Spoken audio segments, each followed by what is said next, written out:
We have our trauma-informed life coach, Sarah O'Brien. Sarah has 15 years of experience providing psychotherapy to adults with anxiety disorders, substance abuse, addiction disorders. She's our expert. Thank you so much for being with us today, Sarah. Welcome to the stage. Thank you, Jason. I'm really happy to be here. And I agree with like all the sentiments and Kelly from yesterday, like hearing from everybody, it's a motivator for me too. And yesterday everybody was like really personal and open sort of in their shares, and we'll see how much I follow what I prepared and how much just comes to me in the moment. Well, my journey with mental health really starts the day that I was born. This has been a lifelong battle for me in a lot of ways. I seem to always had anxiety, even as a child, and all of that worsened as I got older and understood more of the expectations others had of me and my behavior. And most impactful in that was my family of origin. I suffered a lot of emotional abuse and neglect in my family growing up, a lot of invalidation and no support, really. It wasn't okay to be passionate or sensitive or emotional. Grew up in a military family, and so they're pretty good at, behave in public and don't tell anybody anything that's going on and play the part.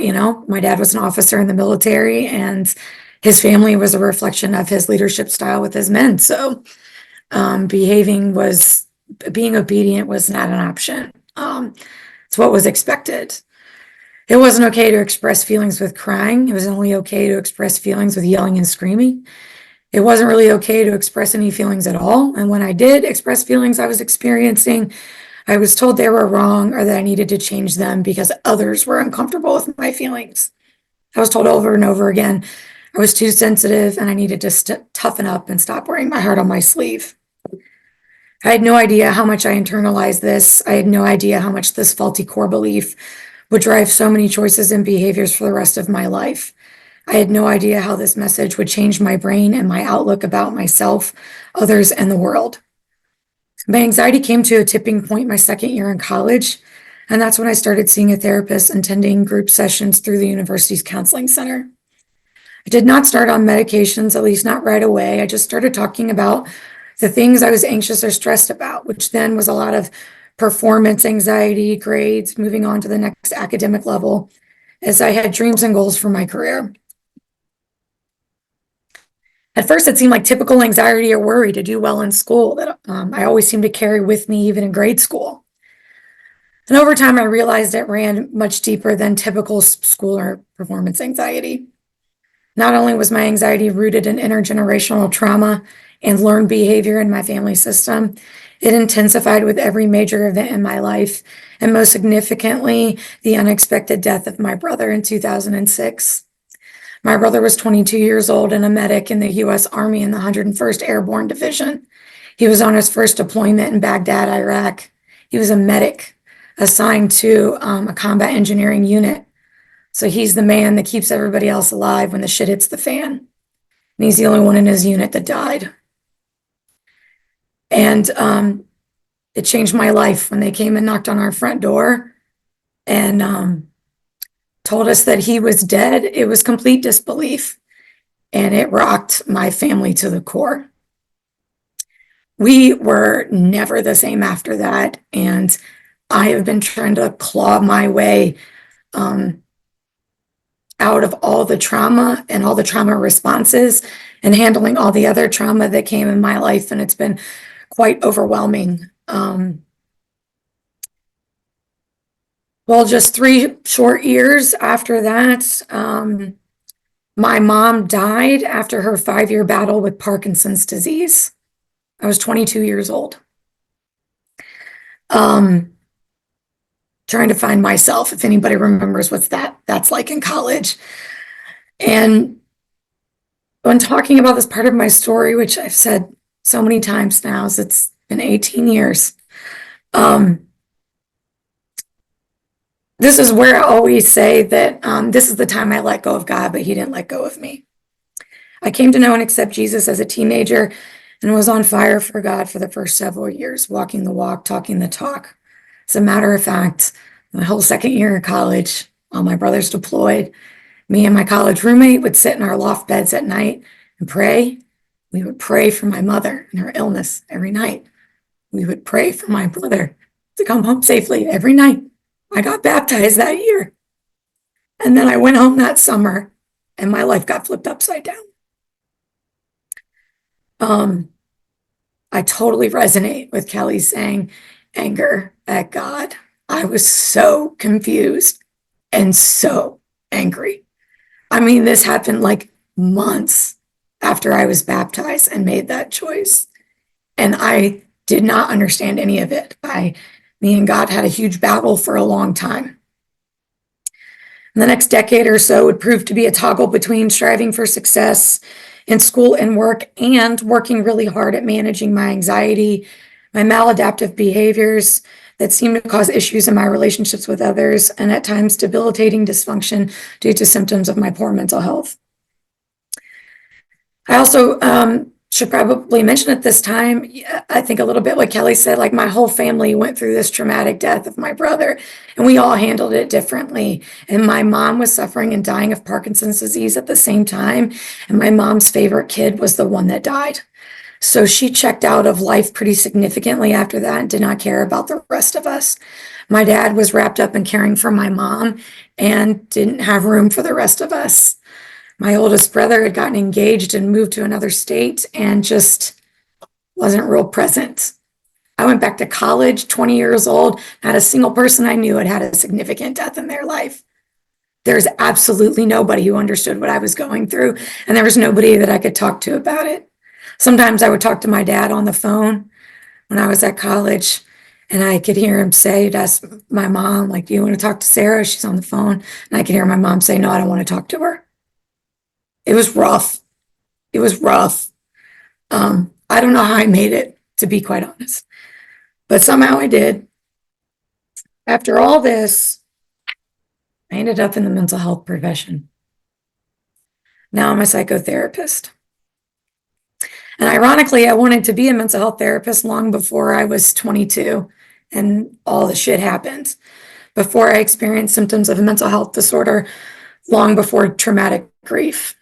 It's a wonder if God maybe had a plan for me all along.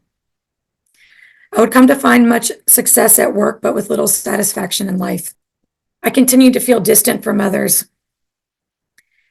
And I found it difficult finding safe, supportive people to connect with. I would end up connecting with folks that would cause more harm instead. I love Jeremy's idea of having those 5 people, and I would have loved any one of those 5 people to be consistent in my walk, and that just wasn't the case for me. Each relational betrayal led me further and further into that warped world and self-view. Eventually, it was apparent anxiety was not the only issue. It was that I was experiencing so much anxiety because of all the lived experiences of trauma. I've experienced sexual abuse and assault, an abusive relationship, emotional abuse and neglect, bullying, betrayal and relational trauma as an adult and a child, traumatic death and grief. As a result, I have struggled with anxiety, depression, sensory sensitivity, self-deprecating messages and statements, faulty core beliefs about who I am and what I value and how I should behave, loneliness and isolation, misunderstandings, and a lot of relationship turmoil, years of insomnia, health issues and disorders, and complete family estrangement. I live in a state of hypervigilance, fight, flight, freeze, high stress, and high cortisol output. This has led to severe insomnia for over 15 years and a constant battle in an effort to find a way to get proper sleep. My body fights sleep like it doesn't need it. It's hypervigilant all the time to save me and protect me. I have several autoimmune disorders. Physical pain kicks up more anxiety for me, and I've struggled with chronic pain for over 10 years after an accidental injury. I've struggled with low self-esteem and codependency. I've struggled with perfectionism and people-pleasing as a means to stay safe and try to get people to connect with me, to support me, to show up for me in the ways that I need. I have felt very alone and very lonely due to my traumatic life experiences and the subsequent negative effects and symptoms of mental health disorders it has left on me or left me with. I've been judged for my behavior when my nervous system is activated, and I have little control over my reactions in those moments. I've been judged and shunned for the ways I choose to cope or manage my symptoms. I've done everything I know how to do to maintain relationships with others, regardless of whether or not that relationship is even healthy. And it has been to my detriment. Trauma begets trauma, and I'm the walking poster child for that. I always say, it's a miracle I'm not worse off or dead in a gutter by now. And the only reason I'm still here today with any ability to love others and be empathetic to their struggle and needs is because of Jesus.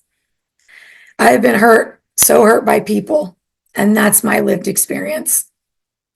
I'm amazed my heart hasn't just turned to dust after all the grinding and wearing down, showing up for others, always going above and beyond, only to feel as though it was never returned. I wouldn't be able to love anymore, or love anyone, or extend kindness if it weren't for Jesus. It's not humanly possible to endure this much hurt and pain and not end up with a chip on your shoulder. And sometimes it's definitely there for me. But mostly it's not. I still have a love for people and a desire for them to love me back. And for me, the only explanation for this is the Holy Spirit who lives inside me, guiding my way, opening my heart again and again. I've also needed to learn how to set better boundaries, which meant I needed to know where I was overextending and then becoming resentful. Only then did I start to find healing. Lack of a safe, supportive, consistent, reliable, available community has meant this journey to healing and recovery has been long for me. And like I said, isolating. It's even more isolating when you put on top that I'm a mental health professional because they never want us to talk about this. We are supposed to certainly appear as though we have it together to be helping other people. And we help other people anyways when we don't have it together. It is hard to find a community to talk about your own mental health when you're a mental health practitioner. So I'm appreciative to be given this opportunity and really grateful to Jason and all that he's doing. Lack of understanding about mental health disorders and trauma responses has led to incurring a lot of blame and shame about who I am. I've literally felt like it's wrong to be me. It's just wrong to be myself. I'm just wrong, not good enough, or too much in negative ways to be accepted, supported, and included. I've spent almost 18 years in my own personal psychotherapy trying to figure out what's wrong with me, try to fix it through self-reflection and adjusting myself and my behaviors to meet others' expectations so that I can find people to connect with. And it has left me feeling poured out and hollow inside and completely unsure of what is me and mine versus what is theirs. I'm having to relearn how to just be a person, getting curious about my interests, desires, opinions, recognize my nervous system needs, and hold on to boundaries that honor that. I'm working on healing my unresolved trauma, finding my true self, doing my best to live authentically and be genuine and intentional in my efforts and interactions. I've been a part of many churches over the years, showed up as my true self, and been judged and shunned. I've not found my community there either, even though I will always cite Jesus as my savior. I am the container or vessel for many other adults trying to do the same thing as their psychotherapist. Not only do I believe in mental health treatment for others, I believe in it for me. This shit takes time, and sometimes a lot of time. But I've seen it transform the lives and the outlook of so many of my clients. I see them get to the transformational change they want to see in themselves. And I've seen it transform my life and my outlook too, even though I still got a long way to go. It's an easier road when you have people to travel it with you. Community and connection are necessary for healing and recovery. Safe, supportive people that help you feel included, accepted, seen, understood, and celebrated for who you are facilitates post-traumatic growth. We need others to get well. We need others to be well. We need others to remain well. Often we don't want people with cancer to fight it alone. We have a sentiment towards them as they battle a life-altering illness. We understand they need others around to beat the cancer and find wellness. They at least need others around to find support during the fight. This is also true for anyone battling a life-altering mental illness. We know they need others around to beat those symptoms and find wellness. And they need others around at least to find support during the fight. It should not be so hard to come alongside those with mental health diagnoses, just like it isn't hard for people to come alongside those with physical health diagnoses. And that's why I'm here. That must be part of my mission. Both with Circle of Friends Club and the Freedom Fight Expo, and also because of my passion for mental and emotional wellness, for me, for you, and for everyone who needs it. That's why I vulnerably share my story again and again. And that's why I remain a practicing mental health clinician today. Connection and healing can and should be available for every person. No one should have to take on their adversaries alone. Let's fight together so we can all be free together.